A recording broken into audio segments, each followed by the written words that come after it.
Hello and welcome to the 4.1 notes. This is a really important section about maximums and minimums. I've got all these different things here to explain what an absolute maximum and absolute minimum value is, what a local maximum and local minimum is, the extreme value theorem, the first derivative theorem for extreme values, and what a critical point is. Okay, so we've got all this kind of new vocabulary, and I want to focus and use this example here to kind of show exactly what all these things mean. So the first thing I want to write here is kind of a little explanation on what the extreme value theorem is. So I'm going to write that the extreme value theorem,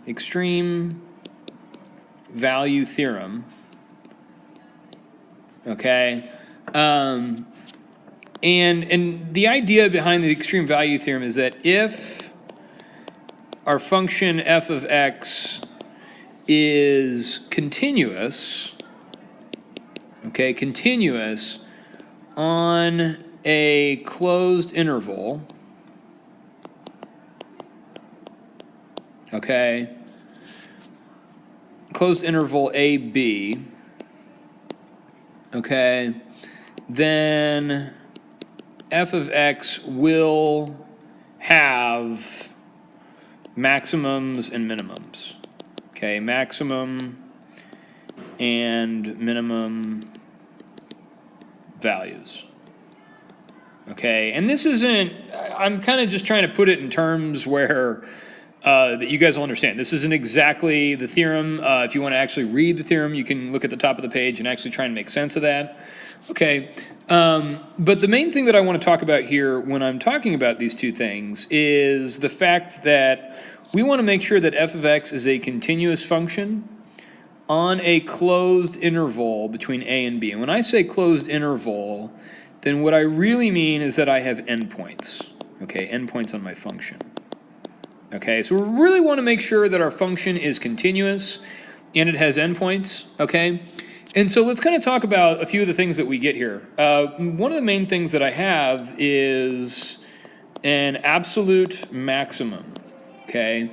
So an absolute maximum, all right, and we've kind of heard about these before, and we have the other term, absolute minimum, okay? And so if I were to kind of explain what an absolute maximum is, then I'm going to call that my largest y value over the domain. Largest y value over the domain.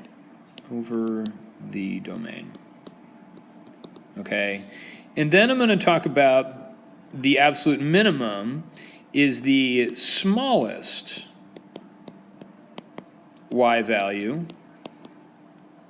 over the domain, okay? All right, so that's how I like to refer to those things. If you want to read the definition up top, you're more than welcome to. And then let's kind of go over here and let's talk about something else. Let's talk about what's called a local maximum. So a local maximum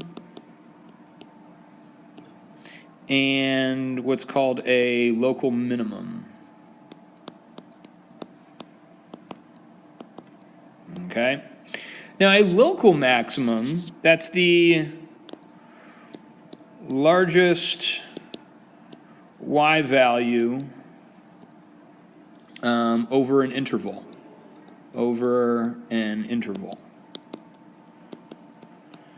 Okay, and that we like to say that that's nearby.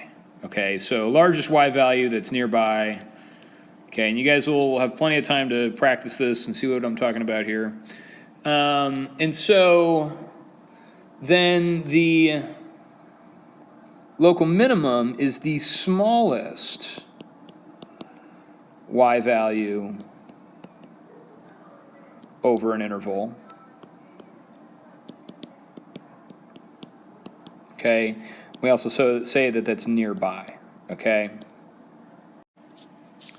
So now let's take a look at this graph here, and I want to kind of show you what exactly is going on here. And so let's kind of identify a few things. I want to identify the some of my minimums and maximums. I'm first going to talk about my my minimums, okay? At A, I have an absolute minimum, okay? It tells us that, okay? This is my smallest y value, okay? Smallest y value. Okay, I have a local minimum here, and then I have another local minimum here, okay? And the reason why that these other two values are local minimums is they're not as small as this one, okay? This is our smallest one, so that's our absolute minimum, okay? The other thing I want to show you is that we have a local maximum here, and I have an absolute maximum here, okay? So again, you know, it shows that I have this little kind of like, you know, mountaintop. That's where I have a maximum, but I have a larger maximum value here at D, okay? So now, the one thing I want to talk about here is that at A, okay, we have right here at A, this is an endpoint, okay? This is an endpoint, okay? And then here at B, this is an endpoint. Okay, so the thing that I want to talk about is, what about these points in the middle? Okay, how do I find those points in the middle? And what those are called is those are actually called critical points. Okay, and so let's take a look and see what's happening at our derivative on those values. So our derivative, okay, the slope of the tangent line at this value, at this one, my slope is equal to 0. Okay, and we've kind of already talked about that. And then I know here that at this minimum value, the slope of the tangent line is also equal to 0. Okay, but then the question is what is the derivative? What's f prime of d? Okay, what's my derivative value? And my slope m is undefined. Okay, this is not differentiable. Okay, undefined. Okay, so this leads us to, you know, what exactly is a critical point? Okay, so let me come over here, and it pretty much tells you right here on this one, on this definition. It says that an interior point of the domain of a function f, where the derivative f prime is zero or undefined, is a critical point of our function f. So let's just think about something here, okay? Let's identify our critical points. Okay, our critical points here are located at x is equal to c, okay, x is equal to e, and x is equal to d, okay? And those are all the points here, c, e, and d, okay? And so, but let's talk about what's happening in each of those, okay? What I've got going on at f prime of c, the derivative f prime of c is equal to 0, okay? And you can see that here, that the slope of the tangent line is 0. Okay, same thing at f prime of e, okay? If I took the derivative at that location e, then my slope would be 0, okay? And then the last one, okay, and that's f prime of d, and this is undefined, okay? This is not differentiable there, okay? And so, you know, we've got to be able to look at all these things, okay? So we need to, the first thing we need to consider here are endpoints, okay? That's a big thing, okay? We need to test our endpoints, but then we also need to be able to find the critical points of a function and determine what's going on there, okay? And then see if our derivative is 0 or if we're undefined, okay? So the first thing I want to do is take a look at a few of these graphs and go through exactly what I want you to do here on those. And I just want you to identify the local mins, find the extrema, okay? Local and absolute extrema. So we want you to find the local / absolute extrema. Okay, so the first thing I want to do is talk about where I see I have a maximum. Okay, at C, okay, I would have an absolute maximum. So an absolute maximum is located at x equals c, okay? And then the other points that I would have, you know, I have a minimum value here at my endpoint and then another minimum value here at this endpoint, okay? So, but which one is smaller, okay? And so this one is, part B is the smallest. So I have an absolute minimum at x equals b, okay? And then I have a local minimum at x is equal to a, okay? And the reason is because, you know, my function is decreasing to a point, okay? And at this point, this is my lowest y value, okay? Now, over here on this interval, okay, this is an endpoint. I start at a point and then I increase from there. So this point has to be a minimum, okay? But this minimum value is not as small as that one, okay? So that's where I get absolute minimums and local minimums, okay, just by looking at it. Okay, if I take a look at number 4, then number 4 is interesting, okay? It looks like I'm going to have an absolute minimum at C, but the problem is that we're not continuous at C. Okay, so since we are not continuous, there is no minimum. There's no extrema, okay?